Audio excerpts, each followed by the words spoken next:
Hello students, आज हम पढ़ते हैं क्वेश्चन नंबर 8 एक्सरसाइज 2.4। 7 तक हमने लास्ट वीडियो में कवर कर लिए थे। देखते हैं क्वेश्चन नंबर 8 में क्या है। मैं आपको डायरेक्ट क्वेश्चन समझाऊंगा। बुक की जो लैंग्वेज है वो मैं आपको नहीं पढ़ूंगा, ठीक है।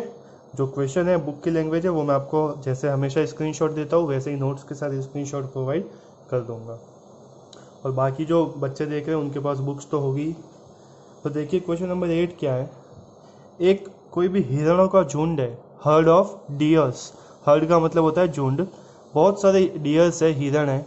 वो क्या है, मतलब उनमें से जो आधे हिरण है, जो आधे डियर्स है, वो किसी खेत में चरने जाते हैं, किसी मैदान में चरने जाते हैं, यानी कि ग्रेजिंग करने जाते हैं, ठीक है।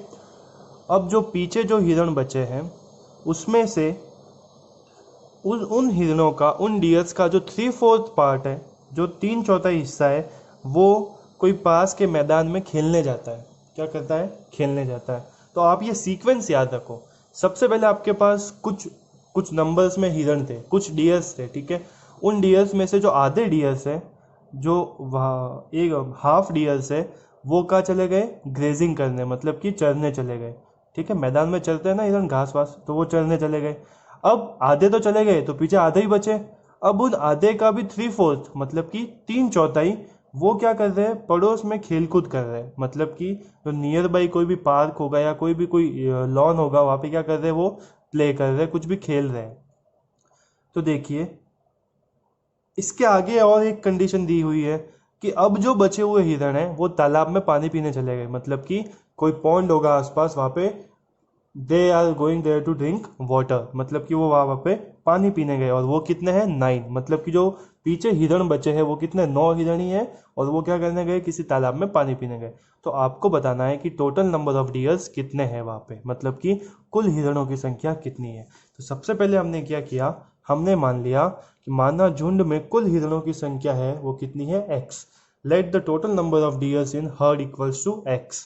मतलब जो हर्ड है, जो झुंड है आपका, जो ग्रुप है, उसमें कुल डियर्स जो है, जो हिरण है, वो कितना है? x है। अब उसमें से x में से x के जो आधे हैं, मतलब जो हाफ है, वो क्या करने गए? चलने गए। तो हाफ मतलब क्या होता है? 2 से डिवीजन दे दो। तो x था नंबर टोटल, उसमें 2 से डिवीजन दे दिया। मतलब x/2 नंबर्स जो है, x/2 हिरन जो है वो क्या करने गए? किसी खेत में चरने चले गए, किसी मैदान में चरने चले गए। तो आधे चले गए तो पीछे शेष हिरण कितने बचे? रिमेनिंग कितने हुए? आधे ही बचे। आधे चले गए तो पीछे आधे ही बचेंगे। x में से x/2 गए, मतलब टोटल हिरण x थे, उसमें से x/2 चलने चले गए तो पीछे कितने बचे? x/2 ही बचे। अब इस x/2 का 3/4 मतलब कि 3/4 वो क्या कर रहे हैं? प्लेइंग नियर बाय, मतलब पड़ोस में खेलकूद कर रहे हैं। तो x/2 का 3/4 मतलब x/2 को गुणा करेंगे किससे? 3/4 से। ये क्या कर रहे हैं? पड़ोस में खेलकूद कर रहे हैं। तो सॉल्व करने पे कितना आएगा? 3 × x 3x और 4 × 2 8। मतलब 3x/8 हिरण ऐसे है जो पड़ोस में खेलकूद कर रहे हैं। सबसे लास्ट वाली कंडीशन, रिमेनिंग डियर्स, मतलब कि जो पीछे शेष बच गए हैं वो क्या कर रहे हैं? तालाब में पानी पी रहे हैं, मतलब drinking water from the pond. वो कितने हैं? 9 है। तो आपको बताना है टोटल डियर्स कितने हैं। तो हम क्या करते हैं, क्वेश्चन की कंडीशन को ही यूज करते हैं। देखिए टोटल x थे, आधे चले गए खेत में चलने, 3x/8 चले गए खेलकूद करने, और पीछे 9 क्या कर रहे हैं? पानी पी रहे हैं। तो इन तीनों का जो सम है वही तो टोटल हिरण है। मतलब आधे तो चले गए चरने, 3x/8 खेलकूद करने चले गए, खेलने चले गए, और 9 क्या कर रहे हैं? पानी पी रहे हैं। तो अगर इन तीनों का हम सम करें तो हमें टोटल नंबर ऑफ डियर्स मिल जाएगा। और टोटल नंबर ऑफ डियर्स हमने क्वेश्चन में क्या कंसिडर किया है? x कंसिडर किया है। तो इन तीनों का जो सम है वो किसके इक्वल आ जाएगा? x के इक्वल आ जाएगा। मतलब ये कुल हिरणों की संख्या कितनी आ जाएगी? x के बराबर। तो देखिए x/2 ये आधे हिरण है जो चरने गए, 3x/8 जो कि खेलकूद कर रहे हैं, प्ले कर रहे हैं, और 9 कौन है? जो पानी पी रहे हैं। सबका सम किसके इक्वल आएगा? x के इक्वल, क्योंकि x क्या है? टोटल डियर्स, और ये टोटल डियर्स ही तो है। अब देखिए अपॉन में कैलकुलेशन आई है, तब मैं अपॉन में जब भी कैलकुलेशन आए तब मैंने आपको समझाया था हम क्या करते हैं, जो भी अपॉन में नंबर है उन दोनों के एलसीएम से बोथ साइड मल्टीप्लाई करते हैं। तो 2 और 8 का एलसीएम जो है वो कितना होगा? 8। एलसीएम आपको निकालना आता ही है। तो 2 और 8 का एलसीएम होगा 8। 8 से हम बोथ साइड क्या करेंगे? मल्टीप्लाई। तो सारे टर्म्स में 8 से मल्टीप्लाई हो जाएगा। पहले इस टर्म में मल्टीप्लाई किया, देखिए x/2 इंटू 8, फिर इसमें भी किया 3x/8 इंटू 8, फिर इसमें भी किया 9 इंटू 8, और इस साइड भी होगा 8 इंटू एक्स।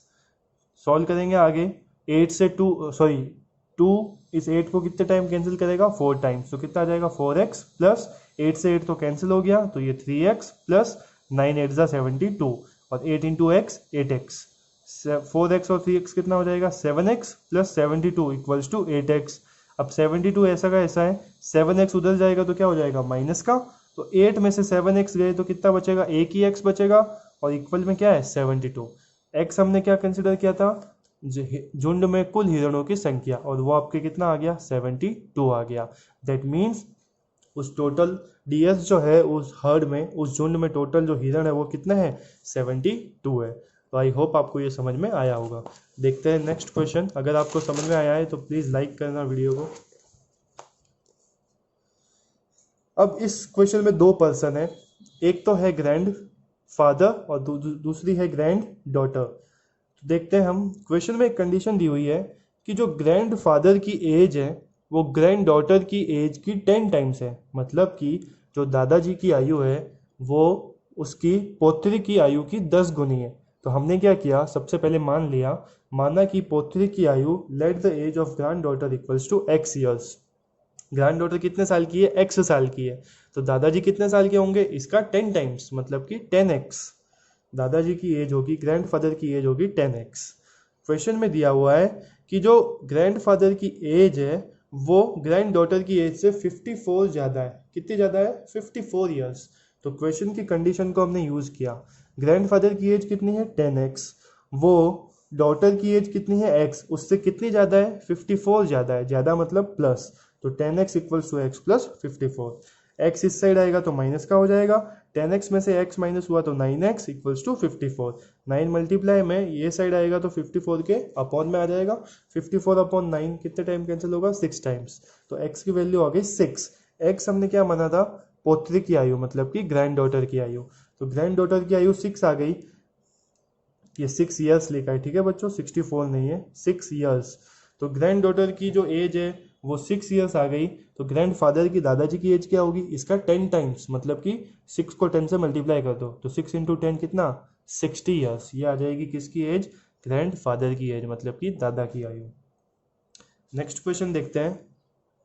अब इसमें दो पर्सन है, दो कैंडिडेट्स हैं, एक तो है एक कोई पर्सन है जिसका नेम है अमन और दूसरा है उसका सन। तो क्वेश्चन में ये कंडीशन दी हुई है कि अमन की जो एज है वो उसके पुत्र की आयु की 3 गुनी है। मतलब कि अमन की एज उसके सन की एज की 3 टाइम्स है। तो हमने कंसिडर किया लेट द एज ऑफ सन पुत्र की आयु इक्वल्स टू x ईयर्स, तो अमन की एज क्या हो जाएगी, इसका 3 टाइम्स मतलब कि 3x 3x।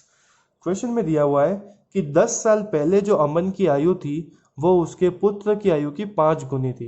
तो आज आप अगर 20 साल के हो तो 10 साल पहले आप कितने के थे, 10 के ही थे, 20 माइनस 10 10 ही आएगा।